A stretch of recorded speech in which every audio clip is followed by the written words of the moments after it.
Assalamualaikum warahmatullahi wabarakatuh. I'm Dewi. I will discuss about the Edwardian period. Edwardian society. This period covered the reign of King Edward VII.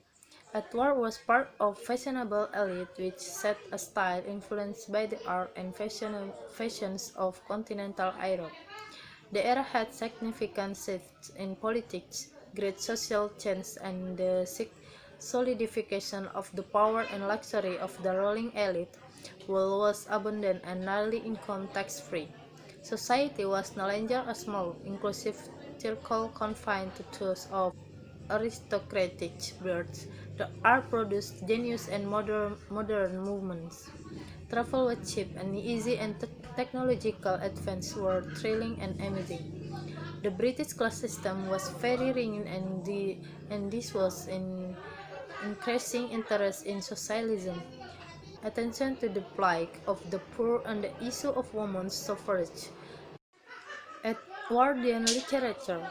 Literature of the Edwardian era reflects the restless ambivalence of the new millennium. Some playwrights, mainly George Bernard Shaw, transformed Edwardian story in a way of debate over the issue of his time: political organizations, armaments and war, family and marriage. For instance, the Edwardian era gave birth to a number of literary and poetry movements such as Imagism, Futurism, and the Lost Generations.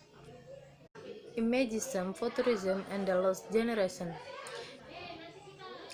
Imagism described a movement in American and British poetry beginning in 1910 that borrowed from haiku and free verse. Futurism was born in Europe and advocated the abandonment of conventional syntax and the use of images drawn from the age of technology.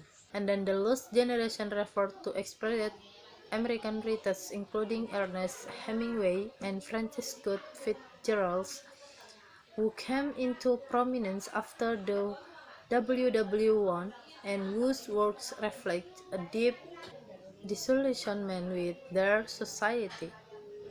The Edwardian period is sometimes imaged as a romantic golden age of longer summer afternoons and garden parties, basking in a sun that never sets on British Empire. And this perception was critiqued in the 1920s and later by those who remember the Edwardian age with nostalgia, looking back to their childhoods across the abyss of the Great War. The Edwardian age was also seen as a mediocre period of pleasure between the great achievement of the preceding Victorian age and the catastrophe of the following war. Okay, that's all from me. Thank you. Wassalamualaikum warahmatullahi wabarakatuh.